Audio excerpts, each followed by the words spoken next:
Bonjour à tous, bienvenue. Donc j'ai passé quelques jours au salon, non pas pour manifester comme on avait l'habitude de manifester depuis 30, 40 ans, avec des revendications syndicales qu'on avait contre les pouvoirs en place à chaque fois qu'on a été là-bas, mais pour prendre contact avec malheureusement tous les agriculteurs qui ont des gros problèmes économiques, reprendre des contacts avec la mutualité sociale agricole, les banques, qui, comme vous le savez, sont là-bas, et voir où c'est possible, et c'est pas toujours possible, de faire avancer les dossiers, comment on pouvait faire avancer les dossiers. Et puis après, ben, il y a un certain nombre de vidéos que vous verrez qu'on a fait avec des gens qu'on a croisés. Il y a une vidéo qui a été faite sur sur l'agriculture, hein, ce que je pensais de la situation agricole et du salon de l'agriculture avec Fréquence Populaire qui se trouvait là-bas, Georges Kusmanovic, il y a eu également l'équipe de André Berkoff, Toxin. On a réussi à interpeller, mais pas forcément en réussissant à faire des vidéos, Véronique Lefloc de la coordination rurale. On a réussi à faire une vidéo avec Patrick Legras. On a réussi à faire une vidéo avec le porte-parole de la Confédération paysanne, Stéphane Gallet, qui a dit également ce qu'il en pensait.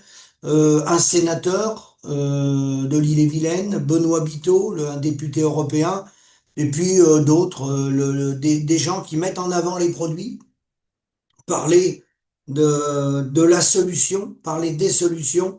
Alors, c'est par exemple ceux qui vendaient des produits, des marques comme Fair France, Richard Blanc a témoigné, ainsi que Jean-Luc Pruvot, agriculteur dans le Nord, qui ont lancé la marque pour essayer au maximum de ramener de la rémunération aux paysans, même s'ils n'arrivent pas à faire tout ce qu'ils veulent faire. Ils ont déjà enclenché une mécanique relativement importante. On peut toujours faire mieux. Donc voilà, il y avait des acteurs locaux qui vendaient de la bière. Là, on les a accompagnés un bon moment sur le stand. On n'a pas eu le temps de faire une vidéo parce que des fois, on pouvait pas les faire. Il y avait beaucoup trop de bruit. Donc quand il y avait beaucoup trop de bruit, les vidéos étaient pas réalisables. Donc on l'a pas fait chez tous les acteurs locaux. Mais le but du jeu, c'était de faire des vidéos chez les acteurs locaux, interroger quelques aussi syndicalistes, quelques élus qui étaient de passage. Mais le but du jeu, c'était d'interpeller les acteurs locaux. Et à ce titre-là, il y a William Hazan, l'avocat, qui a fait une saisine contre le Mercosur, qui persiste et signe, il va interpeller les députés européens, qui vient épauler l'association Réveil des terroirs, qui est une association qui vient également un peu dans le sens SOS Maire, l'association des mairies démocrates de France, voir comment l'agriculteur, le maître mot des démarches qu'on a pu essayer de faire, hein, quand c'était possible, le maître mot, c'est de remettre la main sur la facturation. Le maître mot, les démarches, c'était celle-là. Qui, dans les associations ou dans les syndicats, quels qu'ils soient, qui va nous trouver un circuit parallèle pour remettre la main sur la facture? Réveil des terroirs est dedans. Parce qu'il y a des gens déjà qui ont beaucoup bossé, que je connaissais pas, mais qui ont beaucoup bossé. Hein. Et il y a des gens de notoriété nationale qui vont venir aider les paysanneries à travers cette association-là. Donc, ils sont les bienvenus. Tous ceux qui veulent aider les associations qui sont apolitiques et asyndicales, comme SOS Maire et l'Association des mairies démocrates de France, le but du jeu, c'est de faire, vous connaissez les AMAP, hein, mais vous savez que c'est beaucoup trop petit, c'est de faire les AMAP, mais en plus grand. Voilà. Et de reprendre notre facturation. Donc, c'est le sens des deux invitations que j'ai acceptées. C'est à l'Assemblée générale de la coordination rurale de la Drôme du 26, le lundi 2 mars au 26 300, à partir de 10 heures, donc c'est lundi prochain, pour parler non pas de la crise, enfin on peut en parler, hein, mais parler, la crise, voilà, on l'a hein, tous les ans, hein, voilà, et tous les ans on manifeste et ils nous ont épuisés à manifester depuis le temps qu'on manifeste, mais de parler des solutions. Donc avec ce que je vous ai dit. Donc il y a deux axes, hein. Il y a l'axe relocaliser les 204 millions de repas servis chaque jour en France, consommés, pardon, chaque jour en France, les 204 millions. Ça concerne la France. Ça n'a rien à voir avec les traités internationaux. Puis après, il y a la partie Mercosur, TAFTA, libre-échange, voilà. Donc le but, où il m'invite à intervenir, donc à la coordination rurale 26, c'est de dire qu'est-ce qu'on peut faire. Voilà. Donc moi, je vais mettre en avant les gens qui ont démarré ça, les associations qui sont sur le terrain et qui ont lancé ça bien avant moi, parce que les premiers qui ont lancé les idées SOS Mère et tout, ça remonte à des années, bien avant que j'y ai songé. Donc ben, on va s'appuyer sur ce qui existe, hein, c'est pas la peine de recréer autre chose, ça sert à rien.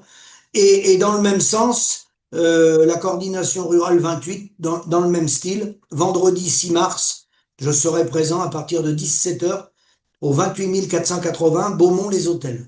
Voilà, pour parler des solutions. Et dans le même sens, je vous dirai le 14 mars, avec des citoyens dans Lyon, à la limite de la Nièvre et de Lyon, pareil, avec un groupe de citoyens, anciens gilets jaunes, etc., même style de réunion. Et d'autres après en Bretagne, mais avec un autre syndicat qui est la Confédération paysanne. Donc voilà, je vous remercie. Le but du jeu, comme on était là-bas, c'est d'essayer de passer des messages pour faire bifurquer le modèle agricole, voilà, et serrer la main aux consommateurs. Comment retrouver, comment passer en direct avec la carte bleue des consommateurs, sans passer par tous les acteurs qui étaient là-bas au salon, parce que c'est toujours les mêmes, hein. Si on passe par la coopération, l'agro-industrie, l'agroalimentaire, enfin, tout ce que vous connaissez, on se répète, hein, on arrive toujours aux mêmes conclusions. Voilà. Donc, moi, je côtoie en Maine-et-Loire des gens qui sont à plus de 3 000 € mensuels dans les fermes, mais ceux-là, ils passent pas par la coopération agricole. Ils ont repris leur souveraineté, ils ont repris leur facturation, ils ont repris leur indépendance, et c'est eux les patrons chez eux. Ils ont besoin de personne. Pour moi. Ça suppose une organisation, c'est complètement un autre état d'esprit, complètement une autre façon de travailler, mais ça ne peut se faire, on y arrivera pas nous seuls les paysans. On y arrivera qu'avec le reste de la société, avec les consommateurs. Si on se la joue perso, nous, en disant c'est nous les plus forts, c'est nous les meilleurs, regardez, on a des blés, ils sont meilleurs que les blés ukrainiens, on a des poulets et on a des canards qui sont meilleurs que les autres, ça suffira pas, ça marchera pas. Il faut un pacte du début jusqu'à la fin entre le départ de la ferme et le consommateur. Donc ça suppose une organisation apolitique à syndicale, sinon bah, vous savez ce qui se passe si c'est politique. C'est celui qui aura le plus de drapeaux qui va tenir l'Assemblée générale. Donc, voilà.